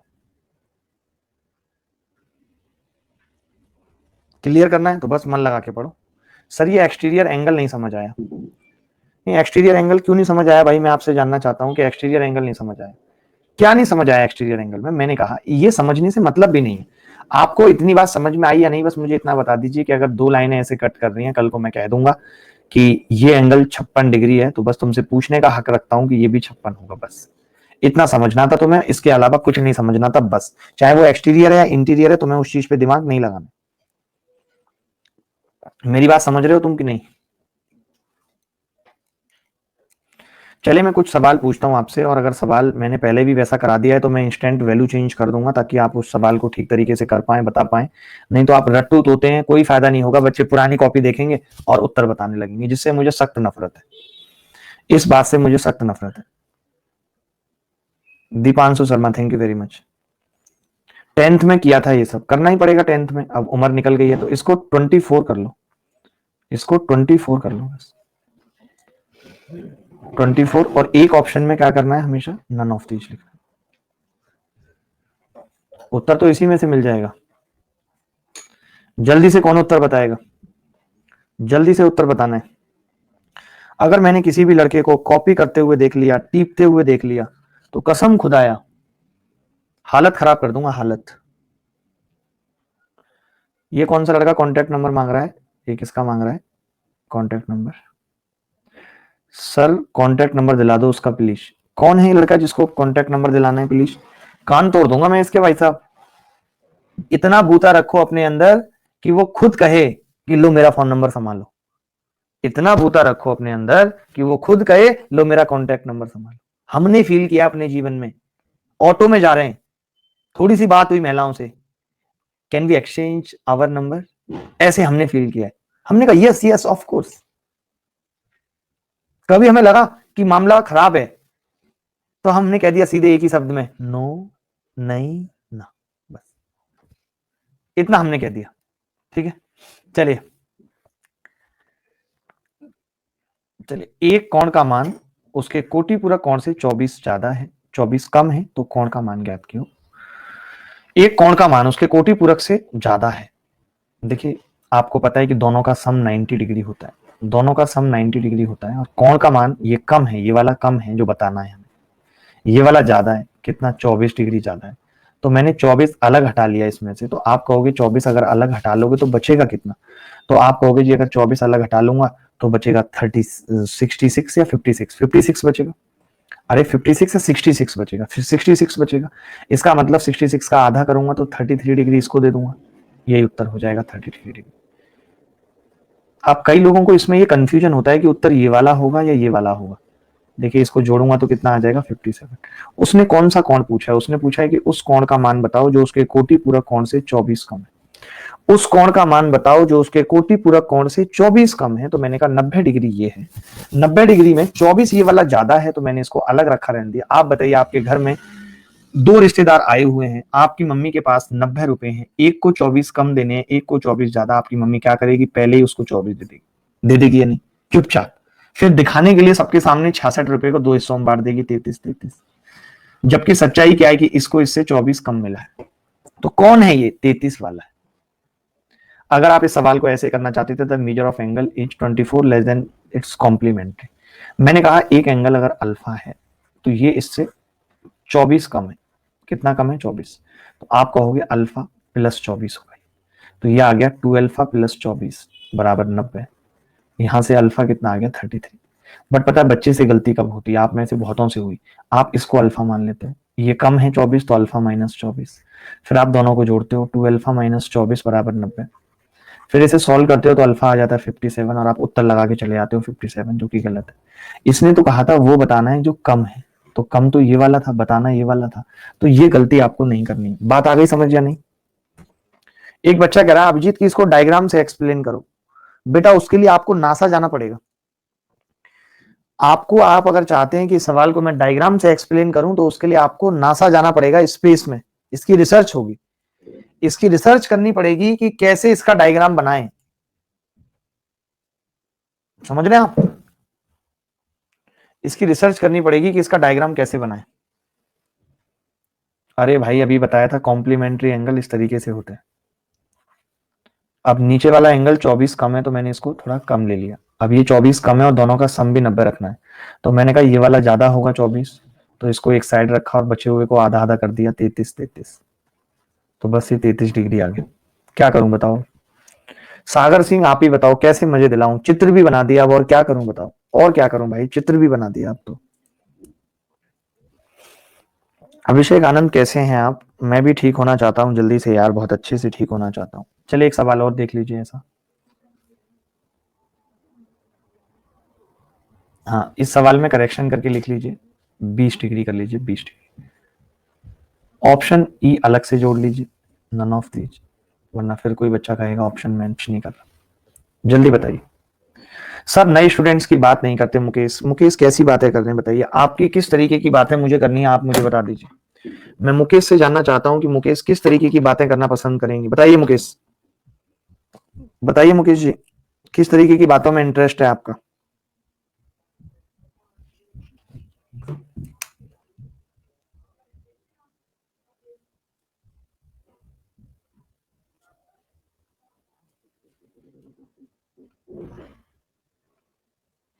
अब मुकेश जी बता नहीं रहे कि किस तरीके की बातें वो करना चाह रहे हैं हमसे। बड़ा ऑकवर्ड सा लगता है जब पता ना चले कि बातें किस टाइप की करनी है।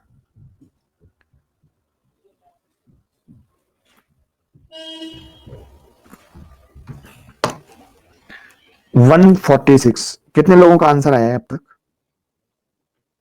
देखिए, the measure of the supplementary of an angle is 20 degree more than 4 times of original angle. ठीक है भाई, 20 degree more than 4 times of original angle.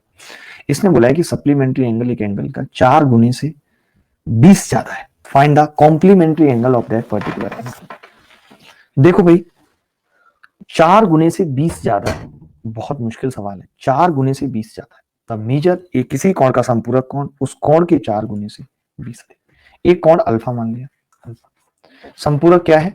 उसके 4 गुने से 20 ज्यादा है उसका संपूरक कोण, यही है अल्फा। मैं जानता हूं दोनों का सम कितना होगा, 180। तो आपने कहा जी 5 अल्फा, यहां से कितना आ जाएगा? 160, यही होगा।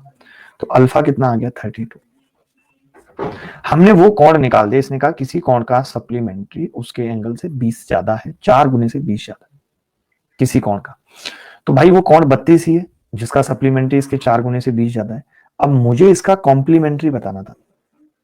कॉम्प्लीमेंट्री मुझे क्या निकालना था? इसका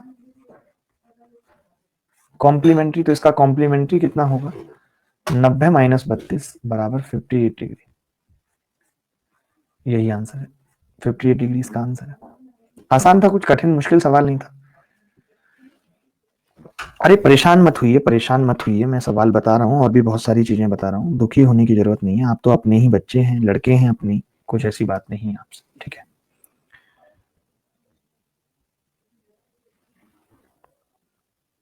ज्योमेट्री मेंसुरेशन कंपाइलेशन।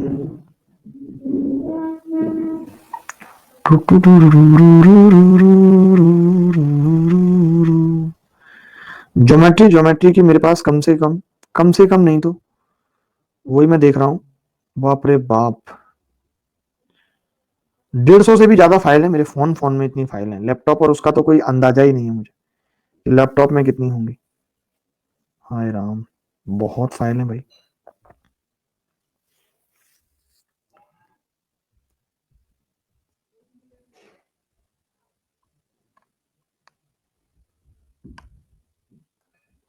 पता है मुझे सबसे ज्यादा फाइल किसने भेजी है?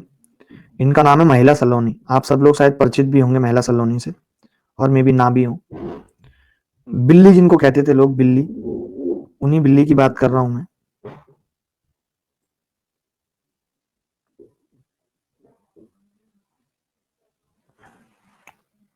चलिए अगला सवाल देख लीजिए, मैं थोड़ा सा वैल्यू बदल देता हूँ। कर ही लीजिए। अब देखिए बहुत सारे लोग नए हैं, बहुत सारे लोग पुराने हैं, तो कुछ कह नहीं सकते कि, बाकी मैं कल से इन सब सवालों की भी वैल्यू बदल दूंगा। बट इनमें कुछ बदलने के लिए था नहीं है। अब जिनको आता है, देखिए जिनको नहीं आता उनको नहीं आता है, और जिनको आता है उनको वैल्यू भी बदल दो तो कर ही देंगे। कोई बहुत बड़ी बात उनके लिए नहीं है। अरे मैंने पता है कितने सारे चैनल बनाए हैं यूट्यूब पे। अभिनय, एक मैंने बनाया चैनल अभिनय फूड रेसिपी, ठीक है। एक मैंने बनाया है चैनल अभिनय कॉमेडी कॉमेडी।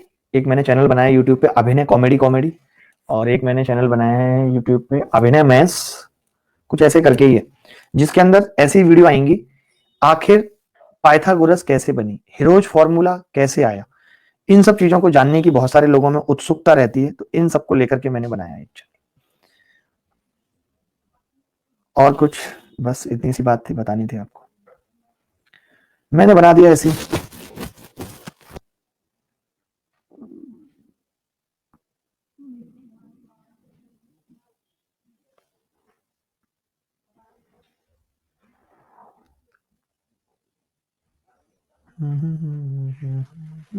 देखिए भाई, अरे वो फोन फोन कॉल्स वाला वही है। सबसे पहली कॉल आप गैस करके बता दो मैं किसे कर रहा हूं। सबसे पहली कॉल अगर कोई भी बता दे तो। योगी जी को। अरे आपको कैसे पता योगी जी को कर रहा हूं? सबसे पहली कॉल योगी जी को ही कर रहा हूं। के का संपूरक कौन इतना है? देखिए इसका मतलब क्या है कि के का संपूरक कौन इतना है और कोटि पूरक कितना है। ठीक है भाई, तो के का मान बताना है कि क्या होगा। कितना सिंपल था सवाल। इसका मतलब मैं आपसे जानना चाहता हूं कि के का कोटि पूरक अगर इतना है, के का कोटि पूरक अगर 6x है, तो खुद के कितना है? आप कहेंगे जी 90 माइनस 6x। बोलो, बोलेंगे या नहीं? मैं आपसे जानना चाहता हूँ कि के का कोटि पूरक अगर 6x है, तो के खुद कितना है? 90 माइनस 6x, क्योंकि दोनों का सम 90 होना चाहिए। अब इसने कहा है कि संपूरक ये है, यानी कि जो 90 माइनस 6x है, उसका सम 12x+4 से, 12x+4 से कितना है? 180 डिग्री। कितना है? 180 डिग्री। तो मैंने कहा 12 में से 6 गया, कितना होगा? 6x बराबर 90 में से 4 गया, 86। यही आ रहा है ना, 86। बट इसने तो के का मान ही पूछा था हमसे। इसने पूछा कितना था? इसने के का मान ही पूछा था। तो मैंने कहा इसने के पूछा है, और के कितना आ गया? 4 डिग्री आ गया, क्योंकि 90 माइनस 86 कर दिया। इसमें कुछ गलत किया क्या हमने? सर उदास काहे हैं? कई बच्चे तो मैंने देखा है, पता नहीं कैसे पहचान लेते हैं कि उदास काहे हैं। कैसे पता लग जाता है आपको कि मैं उदास हूं? मुझे बस ये बताइए, कैसे आप ये पहचान लेते हैं कि मैं उदास हूं? बस इतना बता दीजिए। एक बच्चा पूछ रहा है,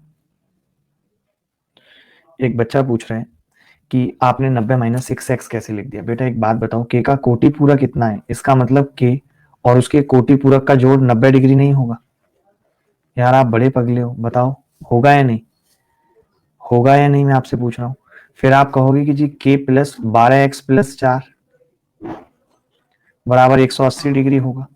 अगर मैं इसको 2 से गुणा करके नीचे लिख दूं, इसको 2 से गुणा करूं, तो ये भी 180 होगा, और ये आ जाएगा 2k+12x आ जाएगा या नहीं? तो मैंने 12x से 12x काट दिया, और k इधर जाएगा, तो k कितना आ गया? 4 डिग्री। यही उत्तर है।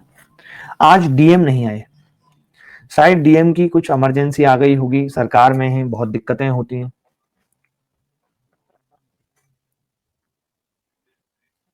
बोलो भाई।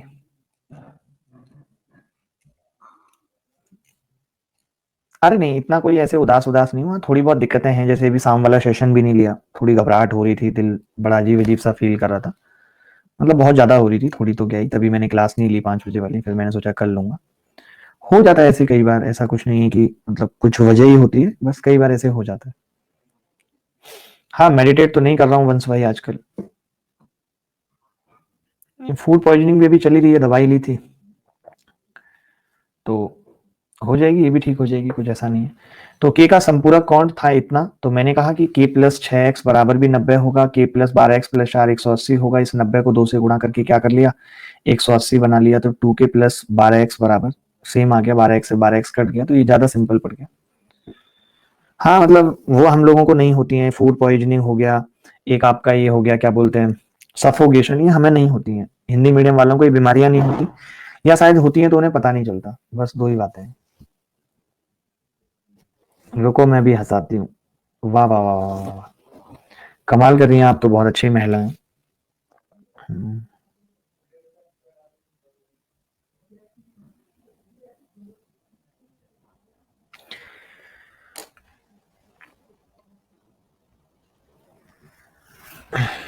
अच्छा कोई बात नहीं, सही बोल रहे हो आप ना, कि ऐसा कर लेते हैं, अभी आज इतनी ही रखते हैं क्लास को, ठीक है। लेकिन एक ही शर्त होगी कि कल और परसों हर दिन, मतलब 3 दिन बेसिकली, 3 दिन आपको, जैसे आज हम 1.5 घंटा पढ़ के अगर रख रहे हैं, तो 3 दिन आपको 10-10 मिनट ज्यादा पढ़ना पड़ेगा। ये प्रॉमिस करेंगे तभी मेरे दिल को सुकून मिलेगा, नहीं तो फिर मुझे टेंशन रहेगी, जितनी एंजाइटी अभी है और बढ़ जाएगी। तीनों दिन 10-10 मिनट ज्यादा पढ़ेंगे, बोलो ठीक है, पक्का, ठीक है। अच्छा अब एक और बात, कि मैं अब क्या कर सकता हूँ तब मुझे सुकून मिलेगा। मैं एक तो जो मैंने कहा था कि एलजेब्रा की जो सीट है वो मैं करेक्ट करके डाल देता हूँ, करेक्ट करके डाल देता हूँ, वो सीट एलजेब्रा वाली सीट करेक्ट करके डाल देता हूँ, ठीक है। और दूसरा क्या है, दूसरा क्या है कि मैं अभी जो आज मैंने ज्योमेट्री में जितना पढ़ाया है, इस पे छोटे छोटे से सवाल बना के डाल देता हूँ, इस पे छोटे छोटे से सवाल प्रैक्टिस के लिए दे देता हूँ। सॉरी मेरे से तो लिखा भी गलत जा रहा है। जो मैंने ज्योमेट्री में आज आपको पढ़ाया, जो भी मैंने ज्योमेट्री में आपको पढ़ाया, उस पर एक सीट बनाता हूँ, एक सीट बनाता हूँ 15 से 20 से 25 सवालों की, वो आपको दे देता हूँ, 20 से 25 सवाल, ठीक है। ये सीट आपको दे देता हूँ, ठीक है। और आज के लिए माफी भी चाहता हूँ, पता नहीं क्यों अभी ये सारी सीटें, जो लोग नए हैं उनको बता दूं कि आपके अपडेट सेक्शन में एक नोटिफिकेशन आएगा।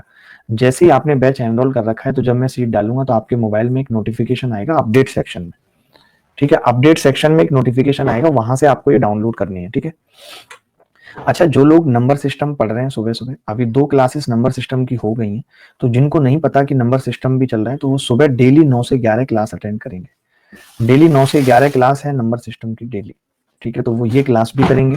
उसके बाद 12 से 1 मैं यूट्यूब पे क्लास लेता हूँ, और अभी अनअकैडमी फ्री स्पेशल क्लास शायद में भी परसों से मुझे लेनी पड़े, अभी बात चल रही है अनअकैडमी में, तो वो मैं आपको बता दूंगा। बाकी 8 से कल 10-10 तक आपकी क्लास होगी, ज्यादा नहीं, 10-10 तक। बट कल ऐसी क्लास होगी ज्योमेट्री की कि आपको मजा आ जाएगा, मतलब आप मान जाएंगे कि यार मजा आ गया बिल्कुल, ठीक है।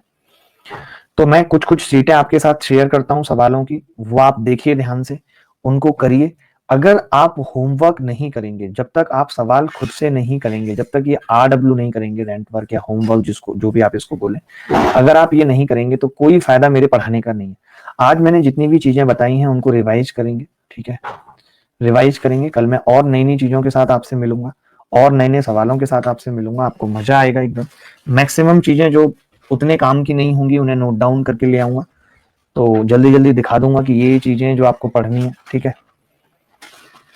तो और कुछ पूछना है किसी को, कोई भी बात कहनी है? नहीं नहीं, वो तो आप ये समझ लीजिए कि अगर आप 6 महीने तक मेरे साथ हैं, तो मैं 6 महीने में आपका 2 बार सिलेबस कंप्लीट करा दूंगा, 2 बार, 2 बार सिलेबस कंप्लीट। और 2 बार सिलेबस कंप्लीट करने का मतलब है कि अगर आप पढ़ने में थोड़े बहुत भी ठीक है, तो 245 से 250 तक आप मार्क्स ला सकते हैं, थोड़े बहुत भी ठीक है तो, ठीक है। तो चलिए आज इतना ही रखते हैं। और बहुत दुख भी है दिल में इस बात का कि मैं पूरा नहीं पढ़ा पाया, बट ठीक है, तबीयत ठीक नहीं है आज, कभी कभी कंसिडरेशन देनी पड़ती है, आपको भी मुझे भी, कई बार ऐसी मजबूरियां होती हैं। कल से ही ऐसा हो रहा है, अभी देखते हैं, आज कल में बिल्कुल ठीक हो जाएगा, उम्मीद करते हैं। तो ध्यान रखिएगा अपना, खुश रहिएगा, भगवान आपको बहुत सारी खुशियां दे, और इसी तरीके से पढ़ते रहिए, मुस्कुराते रहिए। हर हाल में नौकरी लेनी है, नौकरी पहली सीढ़ी है सफलता की। आगे भी अगर बड़ा कुछ करना है तो उसके लिए नौकरी जरूरी है। जब तक नौकरी नहीं लगेगी तो कोई भी आपको वैल्यू नहीं करेगा, कोई भी सम्मान नहीं देगा मेरे सिवा। अगर आप चाहते हैं कि आपको सम्मान की नजरों से ये देखे, ठीक है, और इसको कपिल शर्मा शो की तरह ही रखेंगे, परेशान मत होइए, हंसते मुस्कुराते हुए ही पढ़ेंगे। और मैंने देखा है जब हम हंसते मुस्कुराते हुए पढ़ते हैं तो ज्यादा पढ़ लेते हैं, नहीं, मेरी एनर्जी लेवल बहुत हाई होता है। और जब हम टेंशन में, उदास में पढ़ते हैं तो कम पढ़ पाते हैं, मैंने ये नोट किया। ठीक है, चलिए बाय, धन्यवाद।